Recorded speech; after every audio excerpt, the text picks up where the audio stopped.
答えよ。骸骨？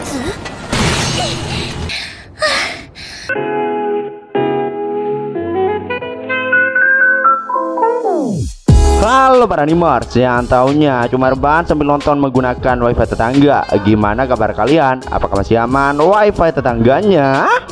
Nah, di video kali ini Mimin akan menceritakan atau membahas salah satu anime summer terbaru kali ini, yaitu anime action yang berjudul Seiken Gakuen no Kensukai yang sekarang udah nyampe ke episode keempat. Nah, buat kalian yang penasaran dengan apa yang akan terjadi di anime episode kali ini, langsung saja siapkan minuman, kencangkan celana dalam, dan ya tanpa banyak bacot, langsung saja kita kalur ceritanya. Selepeu.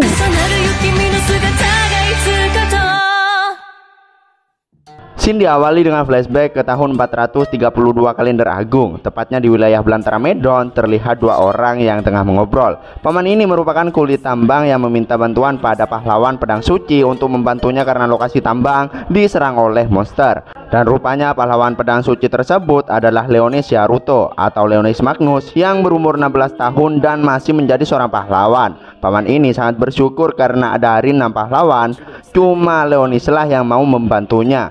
Bahkan Leonis bilang jika dirinya bisa menjinakkan monster. Tidak hanya itu, Leo yang juga sudah mengalahkan Raja Iblis Zord Badis. Anehnya raut wajah paman ini berubah. Saat udah sampai, Leo yang bertanya mana monsternya, namun si paman udah hilang entah kemana. Untuk berjaga-jaga, Leo bersiap memegang pedangnya dan secara nggak diduga,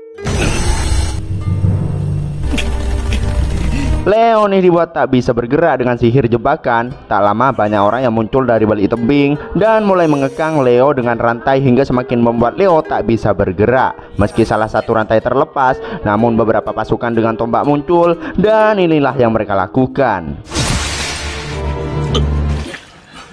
Jadi seperti ini tragedi Leo Modar saat menjadi pahlawan terkuat. Entah apa yang para cecungu itu lakukan hingga membuatnya membunuh Leo yang padahal udah banyak berjasa, tapi mereka ini malah membencinya. Saking berjasanya Leo membuatnya lebih dihormati oleh rakyatnya dibanding sang raja. Mungkin karena itu kali ya Leo dibunuh. Di tengah turunnya hujan, bersama dengan itu muncul sesosok cewek kawaii yang entah dari mana datangnya. Cewek ini sangat kesal dengan kekejaman orang-orang tadi. Padahal rupanya si Leo ini sudah tahu jebakan mereka, tapi dia tuh tetap mengikuti rencana mereka. Cewek ini nampak berbicara dengan jiwa Leo. Cewek ini yang bertanya apakah Leo tidak dendam dengan mereka yang sudah mengkhianatinya. Si Leo ini tidak mempermasalahkannya karena bukan berarti mereka itu jahat. Cewek ini bertanya sekali lagi mengenai dunia ini apakah sudah benar. Namun Leo bodoh amat karena pada akhirnya dunia itu tetap akan seperti itu. Mendengar jawaban Leo, cewek ini jadi tertarik padanya. Bersama dengan itu Leo nampak kembali hidup karena rupanya cewek ini bukanlah cewek biasa. Nih cewek adalah Roselia yang pernah kalian lihat sebelumnya di episode pertama. Leo yang terbangun dari mimpinya pun jadi teringat dengan janjinya 1000 tahun yang lalu. Setelah itu Leo membangunkan Celia yang tidur dengan paksa. Celia yang kebingungan dengan dirinya yang langsung terbangun. Leo ngejelasin jika itu karena tanda sihir yang dirinya bangkitkan di tubuh Celia. Dengan tanda itu sebagai budak, Celia otomatis mengikuti perintah Leonis. Leonis juga menyuruh Celia untuk lebih menahan diri karena ya si Celia ini menghisap darahnya saat Leo masih tertidur. Itu terjadi karena si Celia ini udah nggak kuat nahannya. Namun Leo tak mempermasalahkannya karena Celia ini udah jadi budaknya. Tak lama, Vine nelpon Celia dan mengatakan jika tadi pagi ada pertemuan pembahasan strategi meski hari libur, yang mana itu ada kaitannya dengan tim investigasi. Vine yang sudah terlibat dengan rapat tadi pagi, yang ternyata hasil tim investigasi tidak muncul di database. Jadi Vine akan menelpon Celia kembali jika terjadi sesuatu yang aneh. Terus karena hari ini libur, Celia meminta Leo agar melatihnya. Setelah itu, di pusat menara, nampak para petinggi yang lagi rapat karena sudah 11 jam berlalu semenjak komunikasi dengan peleton nomor 13 yang menyelam di bawah pulau. Pak Komandan yaitu Kastras Nesko merasa jika peleton 13 itu telah modar. Banyak yang telah terjadi ketika Komandan Kastras tidak hadir. Tim penyidik menemukan respon void saat mereka berkomunikasi dengan peleton 13, namun terhapus setelah 3 detik. Meski mereka sudah terbiasa dengan kejadian seperti itu, namun terhapus setelah 3 detik itu di luar nalar. Tak lama mereka pun mendapat gambarnya. Meski agak berbeda karena itu didapat dari data link, di dalam gambar tersebut terlihat akar-akar yang tak teridentifikasi meski sudah dicari ke dalam pustaka. Mempersiapkan akan datangnya penyerbuan Void, tim penyidik memperkirakan kekuatan magis hanya akan 90% saja dapat diperintahkan untuk mundur. Para petinggi merasa itu setengah-setengah. Kemampuan strategi para murid tak dilatih untuk lari dari Void. Tak lama, Pak Kastras mendapat telepon dari komando yang memutuskan untuk menginvestigasi ulang dan tidak gegabah untuk melakukan penyerangan. Bapak Cebapat ini akan formasikan 3 elit bagian pengintaian. Itu dirinya lakukan karena masih dendam dengan penyerangan Void yang dulu. Jika ada Void dalam jumlah kecil maka akan langsung dimusnahkan. Setelah itu nampak Celia yang lagi latihan dengan robot simulasi Void.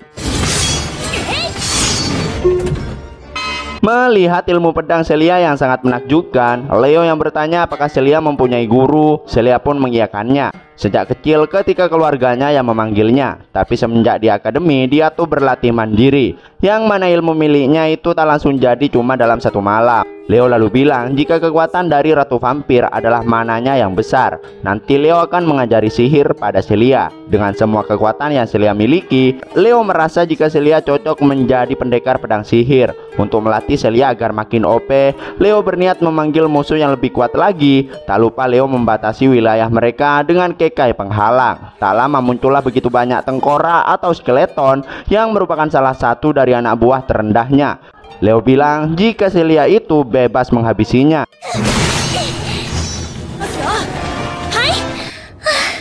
Dengan sangat mudah Celia memudarkan semua skeleton milik Leo. Untuk menghilangkan jejak, Leo mengembalikan semua pasukannya itu. Celia pun berterima kasih pada Leo karena telah melatihnya. Leo yang bertanya apakah Celia ingin mengisi mana. Celia gak mau karena dirinya masih baik-baik saja. Oleh hal itu, Leo merasa jika tubuh Celia telah terbiasa untuk bertarung. Celia juga merasa jika dirinya sudah menjadi lebih kuat dibanding sebelumnya meski belum seberapa. Itu semua berkat Leo. Celia yang berniat mentraktir Leo ke restoran bagus karena telah melatihnya. Yang awalnya Leo gak mau, secara kebetulan perutnya tuh malah berbunyi. Mau gak mau Leo menerima tawaran Celia itu. Terus nampak pasukan Alpha UK 6402 telah dikirim ke lokasi untuk melakukan penyidikan. Shin pindah ke asrama Celia, yang mana nampak Sakuya yang lagi jalan sendirian. Dirinya yang baru bangun itu secara nggak sengaja dikejutkan dengan keberadaan seekor anjing atau apalah itu yang tengah berada di halaman asrama. Dirinya nampak sangat terkesan dengan keindahan bulunya. Bahkan dirinya juga merasakan aura mulianya. Karena tidak mempunyai kalung, berarti hewan ini belum punya majikan.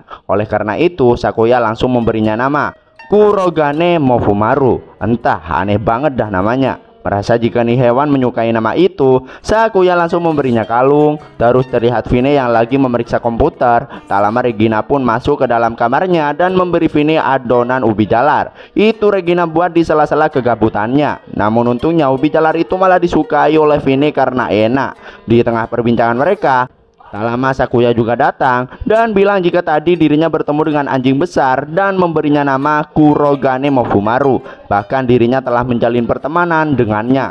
Lain kali Sakuya akan memperkenalkannya pada mereka. Melihat Regina yang membawa makanan yang baru dia masak, Sakuya yang kelaparan pun memakannya. Di sela-sela Sakuya yang lagi makan itu, Regina yang salfok dengan Vine yang memakai seragam padahal hari libur. Alasan Vine yaitu untuk jaga-jaga jika senseinya memanggil. Vine meminta pengumpulan informasi dan data analisa karena pasukan investigasi di laut masih belum kembali meski tim pengintai telah dikerahkan. Alasan pastinya masih belum diketahui. Vine yang bertanya Celia ada di mana. Regina pun ngejawab karena hari libur sekarang biasanya dia selalu di tempat biasa.